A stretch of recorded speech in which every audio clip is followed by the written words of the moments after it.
Hello, Chickchang back with another summary. Part 2 of Halo Silent Storm. I apologize for the big gap between videos. I will avoid it happening again in the future. In case you missed Part 1, it will be in the description below. We will be continuing from where we left off after the Battle of Seoba, the point of view from a Sangheili Fleetmaster. So, without further delay, let's begin. Fleetmaster Nizat Kivarosi, a Sangheili commander, is in the midst of plasma bombarding a planet called Edelon. Oddly, Nizat believes the glassing to be a cruel way to do battle, but does love the beauty of the plasma itself. He also thinks that his elimination of the humans to be a gift to their gods, so the Forerunners. A San Shayum that goes by the title Minor Minister of Artifact Survey shows up and wonders how much longer it should take to glass the planet. Nizat finds the prophet to be revolting, but answers the question that he was asked. They were about half done, destroying 47,000 settlements of the around 100,000 on the world. Survey asks if there's a faster way to do it, which prompts Nizat to explain that they could plasma the supervolcano on the planet, causing ash to cover the entire atmosphere, which would lead to a horrible suffering death, which is something that Nizat actually was kind of trying to avoid doing, but because Survey asked, he had to answer. And Survey likes the idea, so he tells him to do just that. After that, a member of the Silent Shadow shows up, and his name is Tel Zatulai, and he makes Nizat nervous. After all, it's possible he's there to kill him. However, he realizes quickly that's not the case. Tamlakosi, a steward of Nizat, tells him that he should be patient while they explain a human disc that contains a message from the humans, specifically the insurrection. Instead of relaying the message himself, Lakosi thinks it would be better to listen to the message out of the disc. And since the Fleetmaster orders his troops to learn the English language, that was doable. Survey, however, was too busy to learn the language apparently, so he needed a translation disc. Tel Zatulai starts the message to Nizat's request, which upsets Survey, but they continue anyways. The message is from General Harper Garvin, with a proposal for the Covenant, an alliance to fight the UNSC. In order to prove their usefulness, they share intel on the Spartans and claim that they were behind two of their ships lost recently, one at Tri-City 4, and the second being at the beginning of this book, and that the UNSC are going to do it again at Biko. Damn insurrection, just creating bigger problems. If they want to learn more, they should meet at the third moon of Seoba. Uh-oh, we know how that went. Nizat doesn't understand fully at first, but Zatulai tells him that he wants to strike a bargain. Survey believes that they are underestimating Garvin, claiming that he wants one thing but showing them another, that he's trying to use the Covenant to get rid of the Spartans, which is actually correct. The Fleetmaster asks if it's possible that the general was correct about the attacks on their ships being done by humans in armor. Zatulai states that it was probably done by boarding and planting bombs, destroying from the inside, which is what the Silent Shadow would do. This prompts Nizat to have the First Blade get a Kaid together and hunt down these Spartans, if only it were that easy, and then meet with the humans and see what else they have to say. After all, if they can use them to take Biko without destroying it, it can be used as a forward operation base. Also, it is left up to the First Blade to determine how long to keep the rebel humans alive. When their usefulness ends, kill them all. Wow, would have never guessed that that was going to happen. After the Battle of Seoba, higher-ups meet for a debriefing to see what went wrong with the previous mission. Even though successful, there was a 32% casualty rate for Alpha Company, which included Captain Cuvier and his team, who happened to be the only ODST to appreciate the Spartans at this point, it seems like. Avery tries to point out that it's because of the comm center being mission critical, and they dropped blind into an enemy expecting them, or at the very least was ready. Crowther wonders why they dismounted then, and Nellyham blames John because he jumped with the heavy weapons, so they had to follow. John says he didn't expect them to follow, which Nelly responds, "What the hell did you think that they were going to do, just let him go alone?" John tells her that's basically what she was doing, leaving the dozens of troops down there alone already. But apparently Ghost Flight was coming around for another run, which catches John off guard. He was trained to take the initiative and act independently, which the ODSTs didn't seem to be fond of.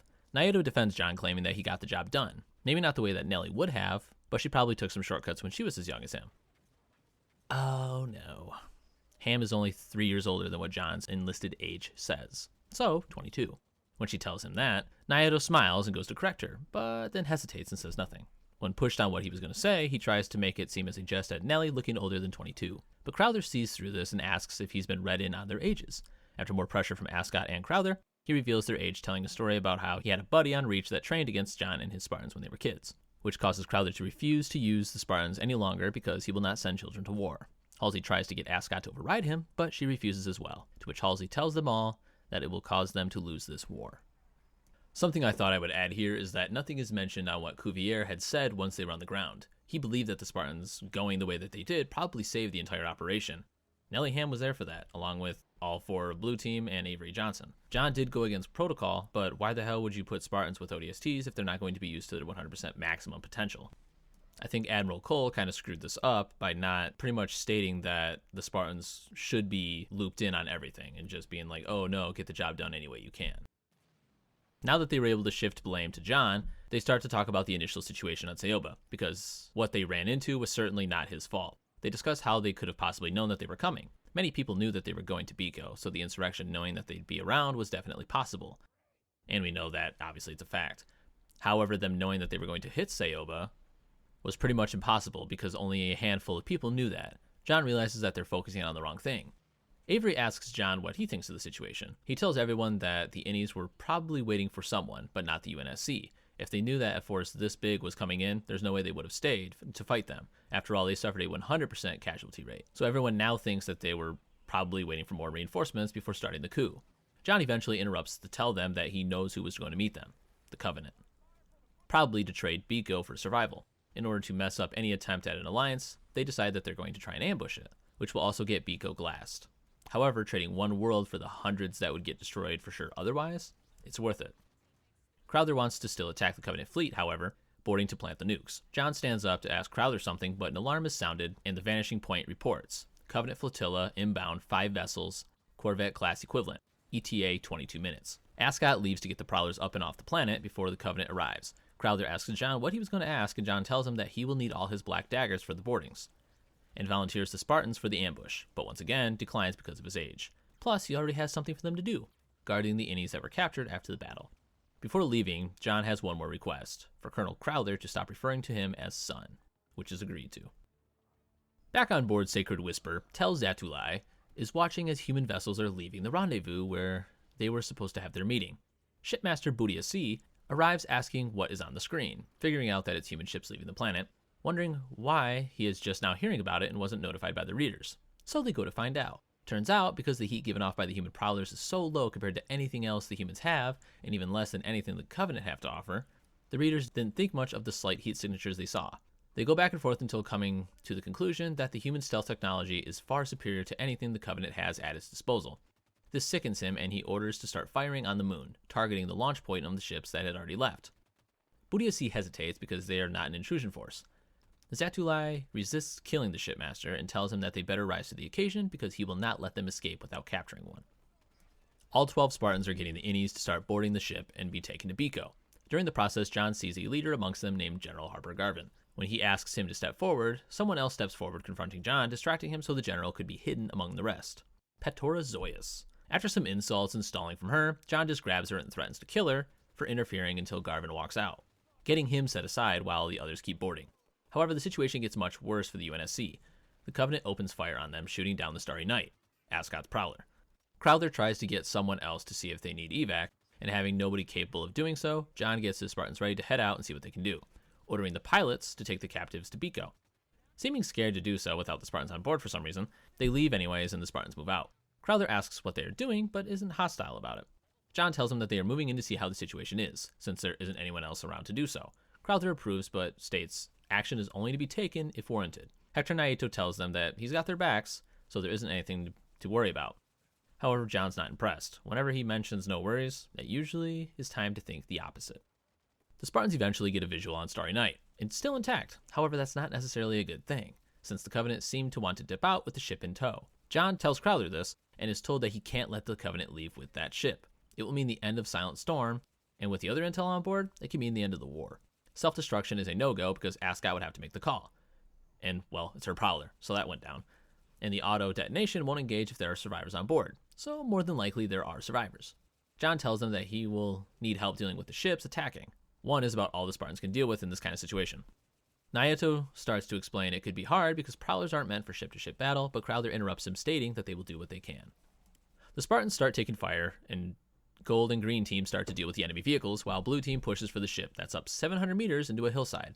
Grace is incapacitated, and Daisy gets her to safety. John asks where the help is from Naito. He states that he's getting into position now. In order to bring Starry Night to them, John orders the Spartans to shoot their grenade launchers up at it to bring it down, which works in bringing the ship to them. Unfortunately, it also causes an avalanche, which John gets buried in. John finds out on his HUD display that Naomi and Solomon were now incapacitated as well, while 4 other Spartans were immobile due to the avalanche. Thankfully, nobody had been killed yet. Command is given to Fred, who looks to board and below the Starry Night. John switches to the command channel to find out where the hell the air support is, and Naito is still getting into position for an attack since they don't know that they are there yet. John gets frustrated and tells Naito that that's what he wants. He wants the Covenant to know he's there. Crowther jumps in telling him that they are almost there, but the confidence doesn't seem to be quite there in his words. Naito defends himself, stating that it makes more sense to take out all the Covenant support on the first attack. Realizing that there's nothing John can do or say in the situation, he just works on getting himself out of the ice. Using the power of his suit, he's able to break out and move to support Fred and the rest of Blue Team. He warns Fred that aliens are trying to board behind them while Linda is activating the nuke. 4 ODSTs and Johnson are still alive from the crash, and Malcolm is with them as well. Johnson suffered a concussion, so a few humorous things are said by him. The nuke is set for 30 seconds since they can take the escape pod to get enough distance away from the explosion. While further explaining the situation, Naito and 3 Prowlers come flying in and destroy 1 Covenant vessel and chase off the second damaged one, letting John know that everything was all good from there. However, it actually made things a little more intense on the ground. John comes across 2 elites charging him. With a pistol, he is able to kill the first one before grappling with the second. He blinds the elite with shots to the head, but the shields stop the rounds. John then flips the elite and slams him down on his own sword. He is then shot in the back by a stray round that doesn't quite injure him, but it does cause a pressure loss in his armor. That would need to be patched soon. Another Covenant vessel comes overhead and begins to activate a lift system to pick up the downed Prowler. The nuke countdown starts and everyone on board escapes. John warns everyone to dip out and take cover in order to avoid being taken out by the detonation. Then he and the other Spartans nearby begin a sprint away from the crash to reach a safe distance to not be affected by the shockwave. As long as they were undercover, heat was not going to be an issue. Crowther asks what's going on, detecting the first smaller explosion from the escape pod firing. John tells him that it was that and then warns them about the nuclear detonation. Naito is upset about how long he waited to tell them, but John fires back, thanking him for the fire support, quote-unquote. Crowther interrupts them, telling John that he and his Spartans did a good job, and that after the EMP clears, he will be down to pick them up. Back on board the Vanishing Point, there are 203 capsules lined up in the hangar bay, representing all UNSC casualties from the recent battle on Seoba and the escape effort from the planet. 127 ODSTs that could no longer fight against the insurrection.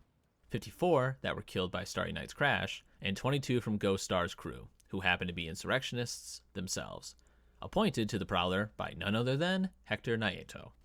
Yeah, he's been a bad guy the entire time. He finds himself frustrated that not a single capsule carried a Spartan, even though twice he has tried to get the Spartans killed.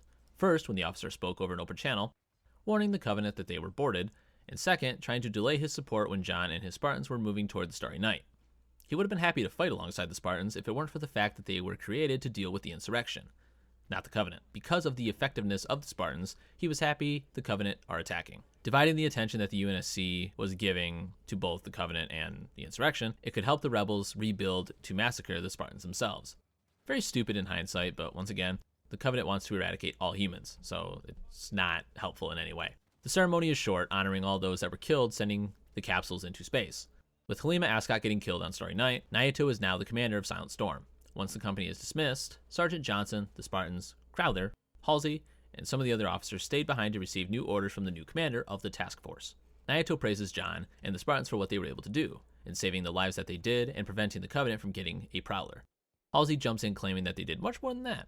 With the couple of ships that were taken down, they retrieved a bunch of Covenant tech, one being a Kelgate, which is what the Covenant used as a map. So if the UNSC could read it, it would make fighting back a lot easier. John asks about using Spartans on further ops since he can now overrule Ascot's decision. Naito says that he already knows how he wants to use them, but once again, Crowther jumps in telling Naito that it's not his decision. When Naito counters telling him that he can overrule his decision in the end, Crowther threatens a court of inquiry if he dares to send children into battle with his black daggers. Naito is not able to just brush that off as a threat since all under his command would be looked into. So he backs down, letting Crowther know that he better be able to get the mission done. Everyone leaves at this point, and then from Avery's point of view, he can't believe what he just watched. 2 senior officers threatened each other with career-ending charges. Halsey guiding John and the Spartans away since they are not politically savvy whatsoever. Naito leaves with some of the other officers, and Colonel Crowther walks up to Avery, apologizing that he had to see that. Avery brushes it off, but tells him that the decision for the use of Spartans was way above his pay grade, so it's not a pissing match that he can win. Crowther admits that he knows that, and further says that while he can't approve of how they were created, the Spartans are exceptional soldiers. Avery's even more confused and wonders why he still wants to have them sidelined.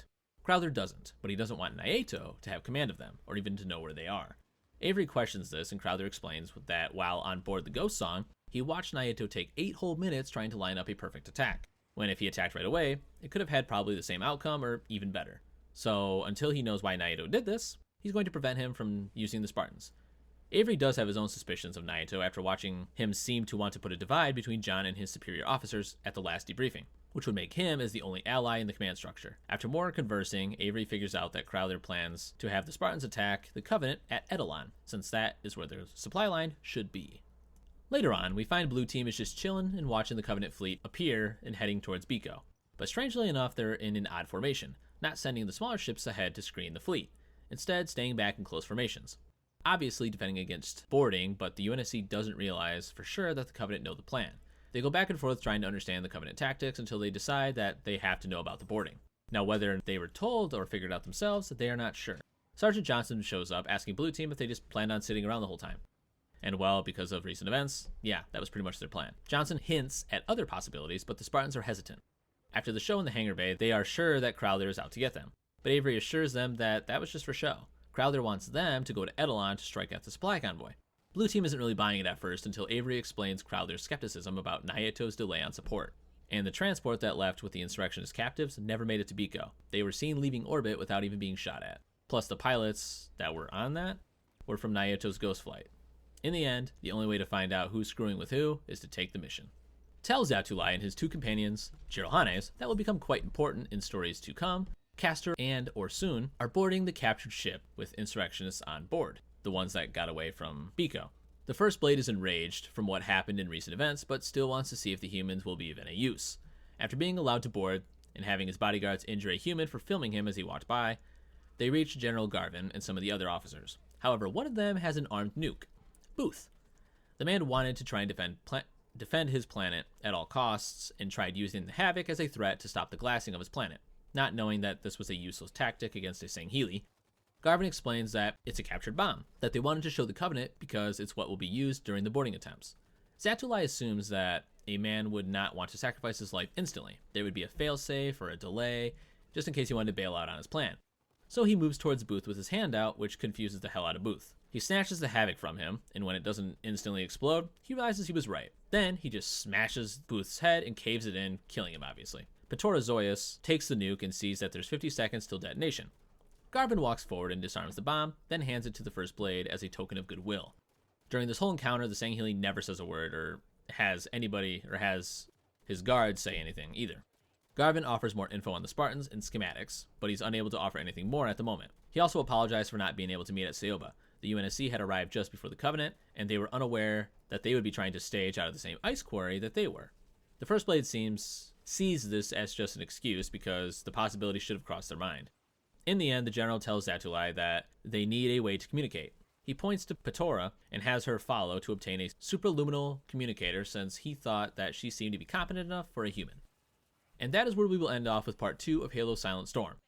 Like if you enjoyed the video and subscribe to know when more videos are released. Part 3 will be next and we'll finish off the story of Silent Storm. See you in the next one. Chickchang out.